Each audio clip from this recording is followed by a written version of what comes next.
بسم اللہ الرحمن الرحیم، السلام علیکم۔ آج ذکر کتاب میں نے تبصرے کے لیے جس کتاب کو منتخب کیا ہے اس کا عنوان ہے لکھنا منع ہے۔ یہ کتاب تحریر کی ہے جناب رفیق بلوچ صاحب نے، اور اس کتاب کے مندرجات سے اندازہ یہ ہوتا ہے کہ آپ کا تعلق عالم الجاری سے ہے اور پروفیشن آپ کا شاید بینکنگ کا تھا۔ اس کتاب کو رنگ ادب پبلیکیشن نے شائع کیا ہے، 700 روپے کی قیمت ہے۔ اس کتاب میں دیباچے کے علاوہ جو 17 مضامین شائع کیے گئے ہیں، جس کو مصنف خود طنز و مزاح کہتا ہے، جبکہ میرے اپنے خیال میں کافی ایسے ہیں جس میں سماجی ایشوز ہیں، جس میں ثقافتی ایشوز ہیں، وہ شاید طنز و مزاح سے زیادہ ایک خاکہ نگاری کے شاہکار ہو سکتے ہیں، طنز و مزاح نہیں ہو سکتے۔ ان مضامین کے نام ہیں کتا نامہ، شیش چلی کی واپسی، سوشل انارکی، چڑیل کی محبت، گور کو لکھنا منع ہے، گداگری ایک منافع بخش کاروبار، بچے ہمارے عہد کے، ایمبولینس کے فوائد، لوٹے کی آبیتی، گدھوں کی بڑھتی ہوئی آبادی، بول مگر پیار سے، ملا گلاٹی قصہ گدھے کو باپ بنانے کا، لیلا نظر آتا ہے، شر، آفت اور CBR۔ تو جناب پہلے تو یہ دیکھتے ہیں کہ اس کتاب کو لکھنے کی ضرورت کیا پیش آئی۔ مصنف اپنی کتاب کے انتصاب میں لکھتے ہیں، یہ کتاب ان لوگوں کے نام ہے جن کے نام پر کچھ بھی نہیں، حتیٰ کہ اپنا مکان بھی نہیں، جس کی وجہ سے وہ بیچارے کرائے کے مکان میں رہنے اور ہر 6 ماہ بعد مکان بدلنے پر مجبور ہے۔ یا ان لوگوں کے نام ہے جن کو اللہ تعالیٰ نے بہت کچھ دیا، لیکن اپنی عیاشیوں اور سرمستیوں کی وجہ سے سب کچھ لٹا کے ہوش میں آئے تو کیا کیا کہ مصداق آج کل در بدر کی ٹھوکریں کھانے پر مجبور ہے۔ اس کتاب کی کوئی روایلٹی جس کی امید بہت کم ہے ملے تو ان لوگوں میں تقسیم کر دی جائے۔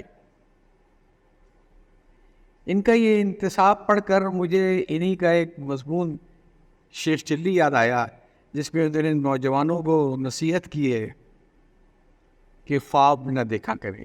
یہ کتاب 200 کی تعداد میں چھپی ہے، 700 روپے اس کی ٹائٹل پرائس ہے، تو اس کا مطلب یہ ہوا کہ 350 روپے کی ایک اس کی کتاب کی کاسٹ آئی ہوگی۔ آپ اندازہ کر سکتے ہیں کہ اس پہ کتنی کاسٹ ٹوٹل آئی ہوگی۔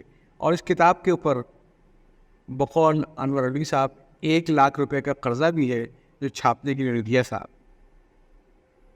وہ کتنی رائلٹی ملے گی جو یہ غریبوں میں بانٹنے کا ارادہ رکھتے ہیں، میں یہ معاملہ انہیں بھی چھوڑ دیتا ہوں، لیکن رفیق بلوچ صاحب اگر قرضے اتر جائیں نا تو وہی بہت ہے۔ بہرحال کتاب تو یہ دلچسپ ہے، اور اس میں انہوں نے تلقین یہ کی ہے کہ لکھنا منع ہے۔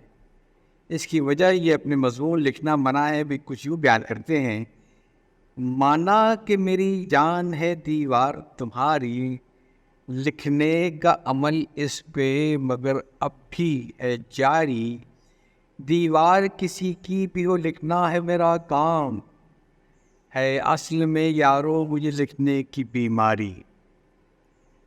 تو بتاتے یہ ہے کہ ہمارے ہاں جو ایک دیواروں پہ لکھنے کا جو رواج ہے، ٹوائلٹ کی دیواروں پہ جو لکھنے کا رواج ہے، لوگوں کی دیواروں پہ جو لکھنے کا رواج ہے، اس کے بعد وہ اس نتیجے پہنچے کہ یہاں پہ لکھنے پہ پابندی ہونی چاہیے تاکہ نہ لوگ لکھیں نہ مسائل کھڑے ہوں۔ ایک اچھا مزاحیہ انداز ہے ان کے بولنے کا، اور جس میں نے اپنی قصے بیان کیے ہیں۔ اس مختصر وقت میں مجھے اس کتاب کے 17 مضامین کا ذکر کرنا اور اس کے دلچسپ پیراگراف پڑھ کے سنانا یہ تو ذرا ممکن نہیں ہوگا، لہذا میں صرف 2 چیزوں کے اوپر اپنی توجہ مرکوز رکھوں گا۔ ایک کتاب کا پیش لفظ، کیونکہ کتاب کا اصل پیغام تو شروع کے ہی الصفحات سے مل جاتا ہے، اور اس سے ہی آپ کو ایک آدمی کی طرز تحریر کے بارے میں، اس کے الفاظ کے استعمال اور شناخت کے بارے میں معلوم ہے۔ تو پہلے تو جناب میں آپ کو اس کتاب کا پیش لفظ پڑھ کے سناؤں گا۔ لکھتے ہیں، قارئین کرام، آپ کے ذہن میں یہ خیال تو آتا ہوگا کہ آخر اس کتاب کو لکھنے کے مصنف کے کیا مقاصد پوشیدہ ہیں۔ ظاہر ہے کوئی بھی کام دنیا میں بلا مقصد تو کیا نہیں جاتا۔ اس کا سیدھا سادہ جواب یہ ہے کہ احقن یعنی مصنف اصل میں مشہور ہونا چاہتا تھا.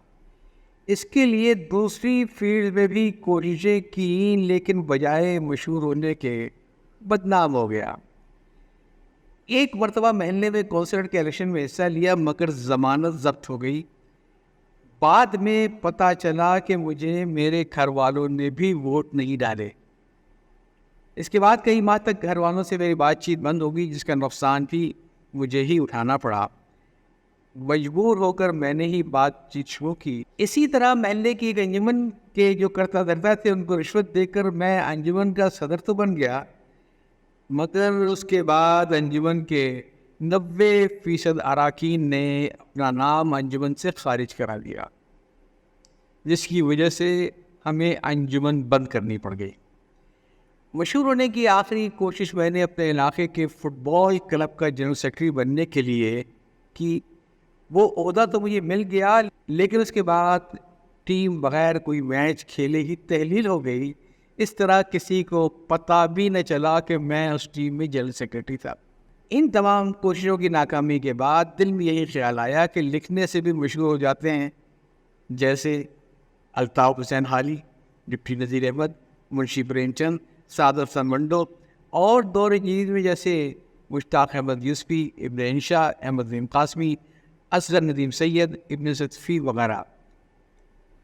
اگر اتفاق سے کتاب ہٹ ہو گئی اور کوئی بھی مصنف باقی نہ بچا تو میرا ہی نام صدارتی ایوارڈ برائے حسن کارکردگی میں منتخب ہو جائے گا. آخر اداکارہ مہوش حیات کو بھی تو یہ ایوارڈ مل چکا ہے تو کیوں نہ میں بھی طب آزمائی شروع کر دوں. اس دور میں سوشل میڈیا کی سہولت بھی حاصل ہے لہٰذا میں نے چھوٹے چھوٹے مضمون لکھ کر فیس بک پر وائرل کر دیے. مگر یقین جانیے کسی ایک بھی نالائق کو میرے مضمون کو لائک کرنے کی توفیق نہ ہوئی. حالانکہ میں نے اپنے فالوورز کو خدا کا واسطہ دیا, ان کی بیہودہ فوٹو والی پوسٹ کو لائک کر کے شیئر بھی کیا, دل نہ چاہتے ہوئے بھی کمنٹس کیے جیسے واہ کیا بات ہے, ویری کیوٹ لگ رہے ہو, امی کے ساتھ بہت جچ رہے ہو وغیرہ وغیرہ. مگر سب بے سود گیا. یہ سب کچھ بیان کرنے کے بعد پیشرس میں رفیق بلوچ صاحب لکھتے ہیں کہ قاری سے التماس ہے کہ پڑھتے وقت تھوڑا تھوڑا ہنسنا نہ بھولیے گا ورنہ میری تمام محنت ضائع ہو جانے کا امکان ہے. میں نے کتاب کو لکھنے میں اتنی محنت نہیں کی جس کو اس کے چھپوانے میں کی. اور پھر رفیق صاحب اعتراف کرتے ہیں اگر لکھنے میں کرتے تو چھپوانے میں نہیں کرنی پڑتی. کتنے مخیر حضرات اور ادب شناس لوگوں کے پاس جا کر ان کے پیر پکڑے, عاجزانہ اپیل کی کہ کتاب کو چھپوانے میں میری مدد کریں. مگر اس کتاب کو پڑھنے کے بعد سب لوگوں نے چائے پلا کر مجھے گھر سے رخصت کر دیا. یہاں تک کہ میں علاقے کے سب سے بڑے منشیات فروش کے پاس بھی یہی التجا لے کر گیا. جواب میں انہوں نے مجھ سے تحقیر آمیز لہجے میں کہا کہ ان کے پاس حرام کا پیسہ نہیں ہے جو اس خرافات پر خرچ کرے. دلچسپ پیش لفظ ہے, کچھ آپ کو اور بھی التماسات سناتے ہیں اس چیز کو میں یہیں بھی جوڑتا ہوں. لیکن میں یہ کہوں گا کہ پیشے کے اعتبار سے رفیق بلوچ صاحب بینکر ضرور ہے. مجھے معلوم ہو جائے کہ کون سے بینک کے بینکر رہے ہیں تو میں وہاں سے اپنا اکاؤنٹ بند کروا لوں. کیوں؟ اس لیے کہ آپ نے لکھا ہے کہ 200 کتابیں میں نے چھپوائی ہیں, لڑکوں سے میں نے چھپوائی ہے اور 500 کتابیں گھر میں بچی رہ گئی ہیں. تو یہ کام تو کوئی بینکر ہی کر سکتا ہے, ایک عام آدمی کے بس کی بات نہیں ہے. اور بینکر پر یاد یہ آیا کہ جناب اس پہ جو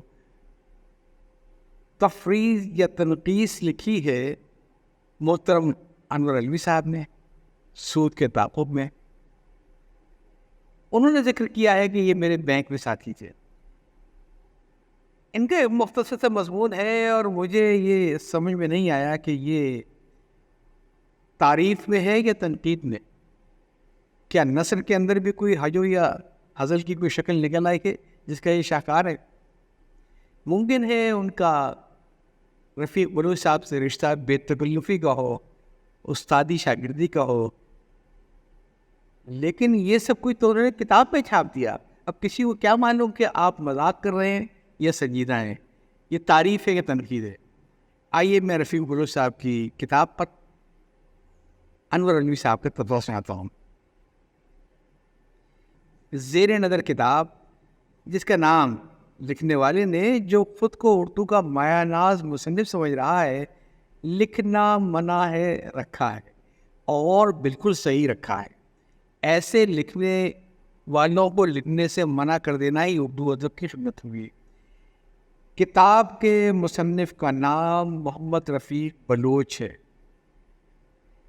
اب یہ بھی قرب قیامت کی نشانی ہے کہ بلوچ صاحب جیسا آدمی اردو کی اور وہ بھی مزاحیہ کتاب لکھ رہے ہیں۔ لگتا ہے انہوں نے مذاق کو مذاق سمجھ رکھا ہے۔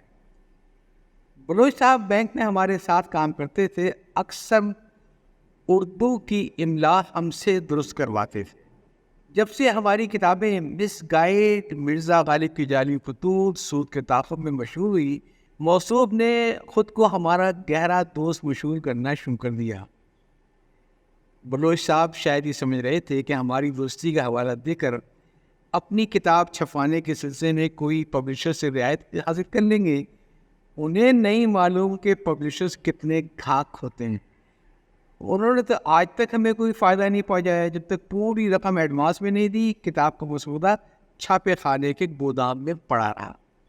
ویسے انور علی صاحب بڑے ہوشیار آدمی ہیں، موقع ہاتھ سے نہ جانے دیا، خود اپنی تینوں کتابوں کی پبلشنگ کرنے آگے چل کے۔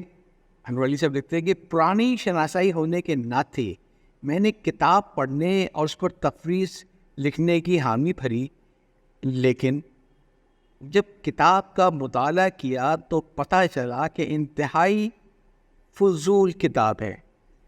مزاح کے نام پر اس میں کوئی ایسی بات نہیں لکھی گئی ہے جس پر ہنسا جائے۔ میں نے پوری کتاب پڑھ لی لیکن کہیں بھی ہنسنے کا موقع نہ ملا۔ اب اسے بلوچ صاحب کی بدقسمتی کہیے کہ میری طبیعت خراب تھی اور ہنسنے کو جی نہیں چاہ رہا تھا۔ البتہ مصنف جیسا کہ وہ خود کہتا ہے کہ مذاق پر قہقہے لگانے کو جی چاہتا ہے۔ مصنف کو نہ تو اردو زبان کے قواعد نحوی کا علم ہے اور نہ ہی اردو ادب سے خاص شناسائی ہے، اور چلے ہیں مشتاق احمد یوسفی سے تم موازنہ کرنے۔ اب اگر کوئی معجزہ ہو جائے اور کچھ کڑمس لوگوں کو یہ کتاب پسند آ جائے تو دوسری بات ہے۔ ویسے پاکستان کو ممکنات کا ملک کہا جاتا ہے، یہاں کوئی بھی چیز ناممکن نہیں۔ تو اپنی کتابوں کے اشتہار کے بعد انور علی صاحب آخر میں پھر اپنے مطلب پہ آتے ہیں اور کہتے ہیں، اگرچہ اس کتاب میں ماسوائے عنوان کے پڑھنے والی کوئی بات نہیں، لیکن پھر بھی قارئین سے التماس ہے کہ کم سے کم ایک کتاب ضرور خرید لے۔ بے شک اسے نہ پڑھیں، آپ کی اس سخاوت سے اردو ادب کو تو شاید فائدہ نہ ہو، لیکن کتاب کے مصنف کا قرض ادا ہو گئے۔ پھر قوسین میں انور علی صاحب نے لکھا، بیچارے بلوچ صاحب نے اس اینکر سے 1,00,000 روپے قرض لے کر کتاب کی طباعت کروائی، اب کتاب بکے گی تو مجھے میرے پیسے واپس ملیں گے۔ ایک تو ایسے پراشو دور میں جب لوگوں کے پاس لکھنے لکھانے کا وقت نہیں، بلوچ صاحب نے ایک بے سود صحیح کوشش تو کی، لہذا ان کی دلشکنی مناسب نہیں ہے۔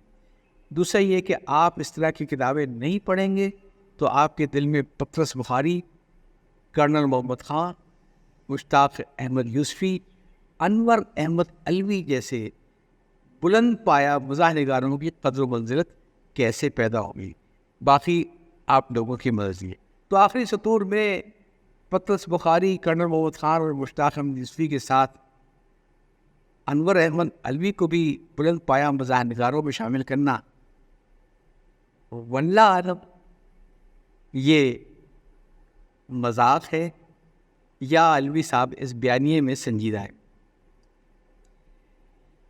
ہاں، اس کتاب میں یقیناً بہت اچھے اچھے مضامین بھی ہیں، اور جیسے میں نے کہا کہ وہ مضامین بھی ہیں جس سے پڑھ کے ہم کو ایک لیاری کی خاص ثقافت کے بارے میں معلوم ہوتا ہے۔ اس کو مزاحیہ مضمون کرنا تو مناسب نہیں ہے۔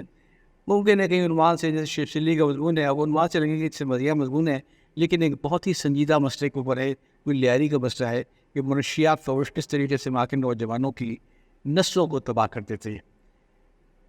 میں آپ کو ایک چھوٹا سا اقتباس سنانا چاہوں گا۔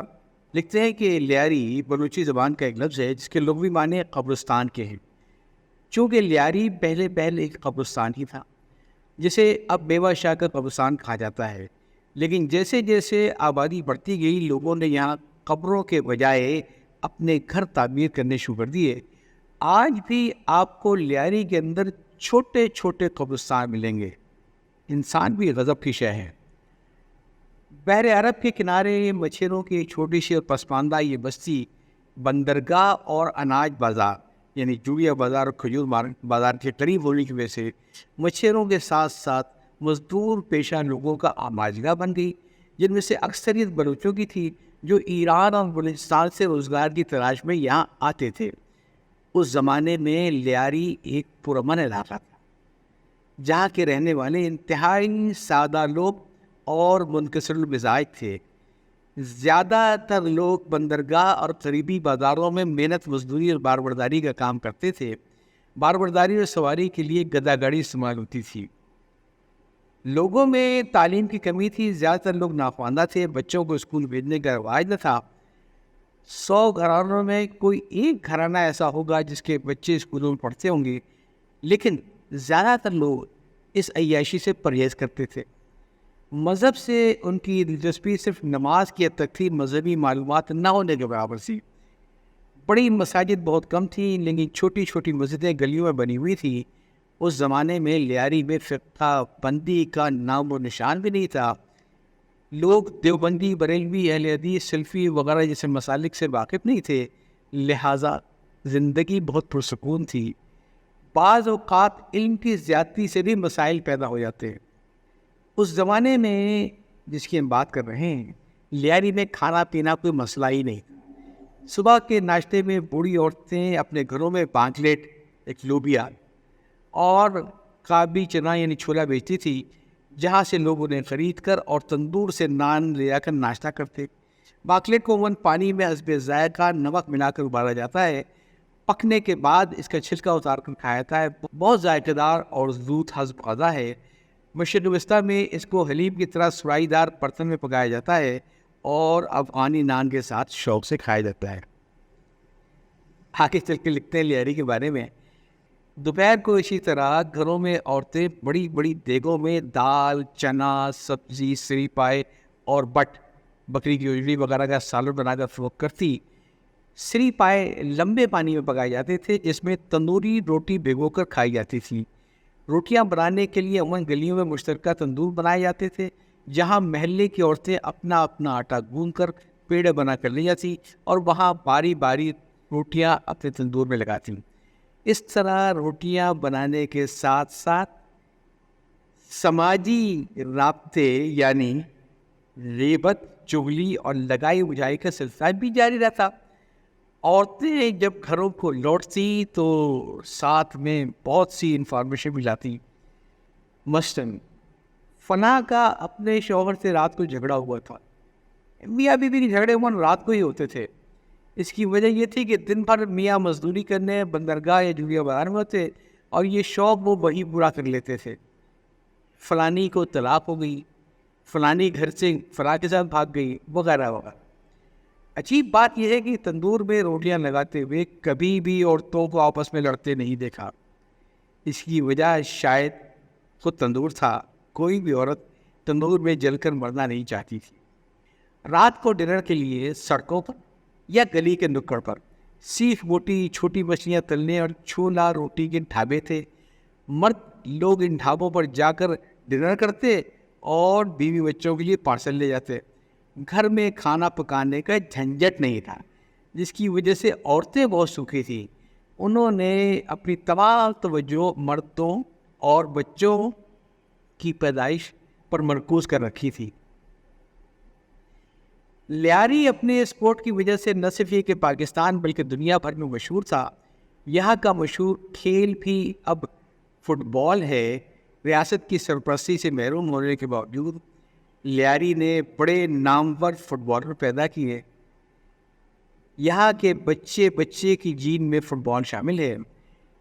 مچھلی کے بچے جائے کو تیرنا کون سکھائے کہ مذاق لیاری کے بچے بھی پیدا ہوتے ہی فٹ بال کھیلنا شروع کر دیتے ہیں، انہیں کسی کوچ کی ضرورت نہیں ہوتی ہے۔ فٹ بال کے بعد جو لیاری میں کھیل بہت مقبول ہے وہ باکسنگ۔ لڑنے جھگڑنے کی شوقین یہ قوم اپنا غصہ باکسنگ کے کھیل میں نکالتی ہے۔ لیاری کی باکسروں نے انٹرنیشنل فورم پر ملک کا نام روشن کیا۔ اس کے علاوہ گدھوں کی ریس بھی ایک مقبول کھیل ہے۔ لیاری کی سڑکوں پر اکثر اوقات بزرگ حضرات ٹولیوں کی شکل میں تاش، چھکا، کوڑی، سانپ سیڑھی کھیلتے ہیں، جن کو دیکھنے کے لیے درجنوں لوگ جمع ہو جاتے ہیں اور فری میں تفریح کرتے ہیں۔ بدقسمتی سے وقت گزرنے کے ساتھ ساتھ اس کتاب میں یقیناً بہت اچھے مضامین بھی ہیں، اور جیسے میں نے کہا کہ وہ مضامین بھی ہیں جس سے پڑھ کے ہم کو ایک لیاری کی خاص ثقافت کے بارے میں معلوم ہوتا ہے۔ اس کو مزاحیہ مضمون کرنا تو مناسب نہیں ہے۔ ممکن ہے کہ عنوان سے جیسے شیخ چلی کا مضمون ہے، وہ عنوان سے لگیں گے جس سے مزاحیہ مضمون ہے، لیکن ایک بہت ہی سنجیدہ مسئلے کے اوپر ہے، کوئی لیاری کا مسئلہ ہے کہ منشیات فروش کس طریقے سے وہاں کے نوجوانوں کی نسلوں کو تباہ کر دیتے ہیں۔ مجھے اس کتاب کے اندر چونکہ تھوڑی سی مجھے کوئی بلوچ ثقافت سے کوئی لیاری سے انسیت بھی ہے، تو مجھے ہنسنا مانا ہے کہ وہ حصہ بڑا پسند آیا جس میں انہوں نے تھوڑی سی کچھ لیاری کی نقشہ کشی کی ہے۔ آئیے میں آپ کو سناتا ہوں۔ بدقسمتی سے وقت گزرنے کے ساتھ ساتھ لیاری کے امن کو خراب کیا گیا اور کھیلوں کی جگہ منشیات بھی لے لی۔ نوجوانوں کو ڈکیتی اور گینگ وار اور دوسرے جرائم میں مشغول کیا گیا، جس کی وجہ سے لیاری کا خوبصورت چہرہ مست ہو کر رہ گیا۔ کھیلوں کی طرح لیاری میں ثقافتی سرگرمیاں بھی کسی زمانے میں عروج پر تھیں۔ بنیادی طور پر لیاری کے لوگ سادہ لوگ مگر خوش باش طبیعت کے مالک تھے۔ خوش ہونے کا کوئی بھی موقع ملتا تو اسے ضائع نہیں کرتے۔ رقص تو جیسے ان کی گھٹی میں پڑا ہوا تھا۔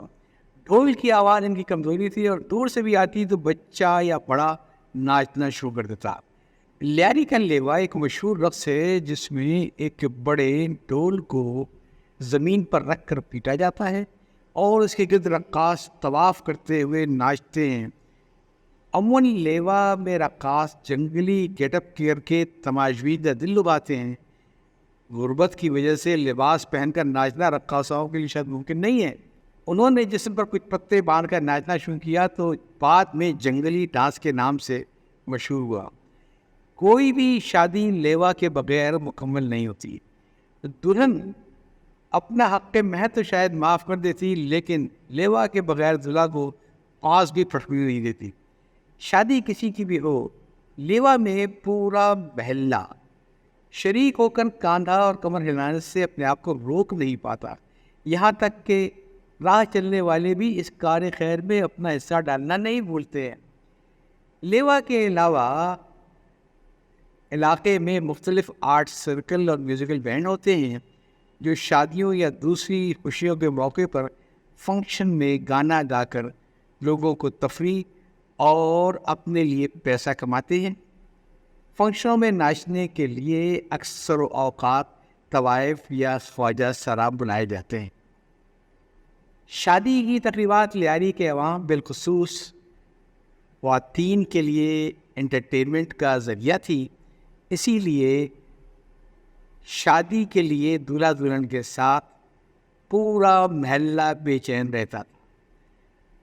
عورتیں ٹولیوں کی شکل میں گھر گھر جا کر دعوت دیتی تھیں، جسے مقامی زبان میں لوٹکی کہتے تھے۔ لوٹکی عموماً دوپہر کو نکلتی اور رات گئے گھر واپس پہنچتی۔ دن اور رات کا کھانا دلہا یا دلہن کے کسی قریبی رشتہ دار کے گھر تناول فرماتے۔ انفارمیشن ٹیکنالوجی کی بدولت اب یہ رسم تقریباً ختم ہو کر رہ گئی ہے اور لیاری کی خواتین ایک اچھے خاصے انٹرٹینمنٹ سے محروم ہو گئی ہیں۔ تو یہ تو تھا جناب لیاری کا احوال، لیاری کی ثقافت کا احوال، جسے جناب رفیق بلوچ صاحب نے بڑے خوبصورت انداز میں تحریر کیا ہے اپنی کتاب لکھنا گناہ ہے میں۔ اجازت چاہتا ہوں، اللہ حافظ۔